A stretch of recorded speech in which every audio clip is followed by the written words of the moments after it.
Higher secondary final ইয়াৰৰ যিটো আজি result দিলে সঁচাকৈ আমি ৰখৰাজ জ্ঞানপীঠ একাডেমীয়ে নথৈ আনন্দিত আৰু উৎফুল্লিত হৈছোঁ আজি। কাৰণ আমাৰ পূৰ্বৰ পৰাই আমাৰ আশা আছিল যে এদিন হ'লেও আমি ৰখৰাজ জ্ঞানপীঠ একাডেমীয়ে আমাৰ লোৱাৰ আছামত আমি ভাল এটা সুনাম ল'বলৈ আমি আশা কৰিম আৰু তেনেকুৱা আশাৰে বাট চাই আছিলোঁ আৰু তেনেকুৱা আশা কৰি কৰি আমি অৱশেষত আমি আগবাঢ়িবলৈ গৈ আছোঁ। সঁচাকৈ এইবাৰ আমি এনে আনন্দিত কিয়, কাৰণ আমাৰ টোটালে 74 ষ্টুডেণ্টে আমাৰ এপিয়াৰ হৈছিল ফাইনেল পৰীক্ষাত। তাৰে ভিতৰত 46 ষ্টুডেণ্টে ফাৰ্ষ্ট ডিভিজন পাবলৈ সক্ষম হ'লে, 25 ষ্টুডেণ্টে ছেকেণ্ড ডিভিজন আৰু 3জন থাৰ্ড ডিভিজন। ক'বলৈ গ'লে আমি 100% আমি সফলতাৰে আমি পৰীক্ষাত মানে তেওঁলোকক পাছ কৰাব পাৰিলোঁ। আৰু তাৰে ভিতৰত আমাৰ 91 টোটালে নেল্টাৰখিনি পাইছিলে। স্বদেশ অধ্যয়নত আমাৰ 33 আছিলে, পলিটিকেল ছায়েন্সত আমাৰ টোটালে 28 আছিলে। তাৰপিছত আমাৰ 11টা আছিলে আমাৰ হিষ্টৰীত, এছামিছত আছিলে আমাৰ 15টা। এনেকৈ আমি মোটামুটি প্ৰত্যেকটা ছাবজেক্টতে আমি লেটাৰ পাবলৈ আমি সক্ষম হ'লোঁ। আৰু সঁচাকৈ ক'বলৈ গ'লে আমাৰ আজিৰ এই ৰিজাল্টৰ অন্তৰালত আমাৰ প্ৰত্যেকজন শিক্ষক শিক্ষয়িত্ৰীয়ে তেখেতসকলে কোনো ধৰণে কৃপণালী নকৰে। তেখেতসকলৰ যিটো 100% ইফৰ্ট ছাত্ৰ ছাত্ৰীসকলৰ ৰিজাল্টখিনি বনাবৰ কাৰণে যিখিনি তেওঁলোকৰ প্ৰচেষ্টা একদম 100% কৰিছিলে। আৰু ছাত্ৰ ছাত্ৰীসকলৰ লগতে গাৰ্জেনসকলেও আমাক যিধৰণে ছাপোৰ্ট কৰিছিলে, সঁচাকৈ আমি গাৰ্জেনবিলাককো ধন্যবাদ দিছোঁ, ছাত্ৰ ছাত্ৰীসকলকো ধন্যবাদ দিছোঁ। তেওঁলোকে আমাৰ যি ইফৰ্ট চেষ্টাত তেওঁলোকে যে আমাক সঁহাৰি দিছিলে আৰু তেওঁলোকৰ সঁহাৰিত আজি আমি একাডেমীৰ ফেকাল্টিয়ে আমি এনেকুৱা ৰিজাল্টখিনি আমি পাবলৈ সক্ষম হৈছোঁ।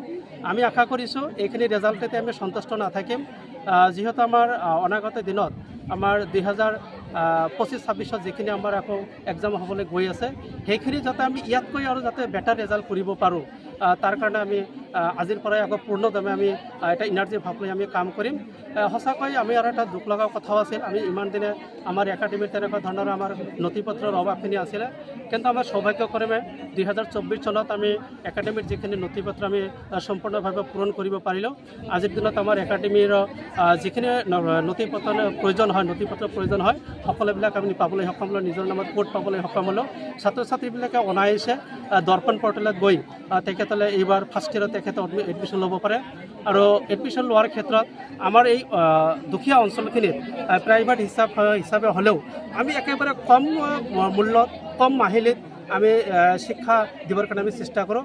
প্ৰাইভেট বুলি ইয়াত কোনো কথা নাই, বেলেগ বেলেগ স্কুলত হয়তো তেওঁলোকে 6, 7, 8 যি ধৰণৰ মান্থলি ফিজখিনি লয়, তেনেকুৱা ধৰণৰ মান্থলি ফিজ তাতকৈ আমাৰ কম আছে। আমাৰ উচ্চতৰ মাধ্যমিক প্ৰথম বৰ্ষৰ দ্বিতীয় বৰ্ষত একেবাৰে ন্যূনতম। সেইকাৰণে মই এই অঞ্চলৰ অভিভাৱকসকলক মই বিনম্ৰতাৰে অনুৰোধ জনাম আমাৰ একাডেমীৰ ফেকাল্টি হৈ যে আপোনালোকে কোনো ধৰণৰ দ্বিধা নোহোৱাকৈ, আপোনালোকে কোনো ধৰণৰ সন্দেহ নোহোৱাকৈ আপোনালোকৰ ল'ৰা ছোৱালীবিলাকক আমাৰ একাডেমীৰ শিক্ষকসকলৰ ওপৰত ভৰসা ৰাখি আপোনালোকে যদি আমাৰ একাডেমীত এডমিশ্যনখিনি কৰাই দিয়ে, তেনেহ'লে আপোনালোকৰ ল'ৰা ছোৱালীবিলাকক আমি হয়তো আপোনালোকৰ 100% হয়তো আশা পূৰণ কৰিব নোৱাৰিলেও আমি ওচৰ চাপিবলৈ আমি সক্ষম হ'ম। আৰু অনাগত দিনত ইয়াতকৈ ৰিজাল্টখিনি আমি আৰু বেটাৰ কৰিবৰ কাৰণে আমি চেষ্টা কৰিম।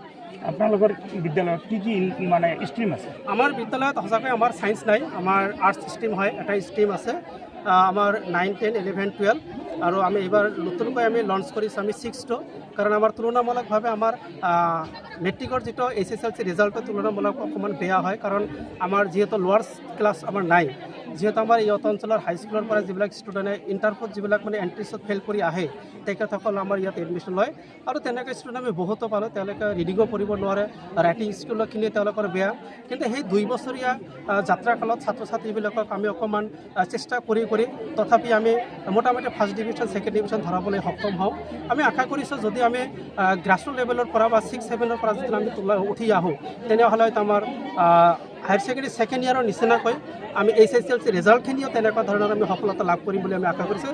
সেইকাৰণে এই বছৰৰ পৰা আমি প্ৰথম হিচাপে আমি 6টো আমি ষ্টাৰ্ট কৰিছোঁ আৰু আশা কৰিছোঁ আমি অনাগত দিনত উচ্চতৰ মাধ্যমিকৰ যিটো চূড়ান্ত ফলাফল তাতকৈ আমি আৰু অকণমান বেটাৰ কৰিবৰ কাৰণে আমি চেষ্টা কৰিম, যিটো বেটাৰ আমি অনাগত দিনত SSLC এক্সামত আমি কৰিব পৰা নাই। ফাইনেলৰ ৰিজাল্ট আৰু মই 87.8% পাছ কৰি সক্ষম হৈছোঁ। এই স্কুলৰ টিচাৰসকলে বহুত ভালকৈ পঢ়ায় আৰু তেওঁলোকে বহুত গাইড কৰে ভালকৈ। স্কুলখনৰ নাম ৰখৰাজ জ্ঞানপীঠ ক'ত? ভাৰগুৰি। কিমান সময় পঢ়িছিলে? তুমি কিমান সময় অধ্যয়ন কৰিছিলা? এইটো কোনো পাৰ্টি এনেকুৱা নাই, যেতিয়া সময় পাইছোঁ তেতিয়া কৰিছোঁ। শিক্ষক শিক্ষয়িত্ৰীসকলে কেনেকৈ ছাপোৰ্ট কৰিছিল? বহুত হেল্প কৰিছে। কি ক'বা শিক্ষক শিক্ষয়িত্ৰী আৰু তথা তোমাৰ অভিভাৱক অভিভাৱিকা? প্ৰথমে তেওঁলোকক ধন্যবাদ দিব বিচাৰিম ইমান হেল্প কৰাৰ কাৰণে, আৰু তেওঁলোকে বহুত হেল্প কৰিছে মোক ইয়াত পৌঁছাবলৈ। ভৱিষ্যত কি হোৱাৰ লক্ষ্য কি ভৱিষ্যত? সপোন কি? মই এইটো স্কুলত পঢ়িছোঁ। মোৰ আজি মাধ্যমিক চূড়ান্ত মাধ্যমিকৰ ৰেজাল্ট দিছে। মোৰ পাৰ্চেণ্ট হৈছে 82.6। মোৰ স্কুলৰ শিক্ষক আৰু শিক্ষয়িত্ৰীসকল বহুত ভাল, আমালোকক বহুত গাইড কৰি থাকে পঢ়া শুনাৰ বিষয়ে। মই মোৰ দেউতা আৰু মাক ধন্যবাদ জ্ঞাপন কৰিছোঁ, শিক্ষকসকলকো কৰিছোঁ, শিক্ষয়িত্ৰী সকলোকে মই ধন্যবাদ জ্ঞাপন কৰিছোঁ। সেকেন্ড ইয়াৰ পৰীক্ষা ৰখৰাজ জ্ঞানপীঠ একাডেমীৰ পৰা উত্তীৰ্ণ হৈছোঁ। মোৰ পাৰ্চেণ্টেজ হৈছে 75.4। তুমি এতিয়া কি কৰিবা? বি এ পঢ়িবা, আৰ্টছত পঢ়িবা, আৰু সপোন ভৱিষ্যত সপোন কি আছে তোমাৰ? টিচাৰ। টিচাৰ।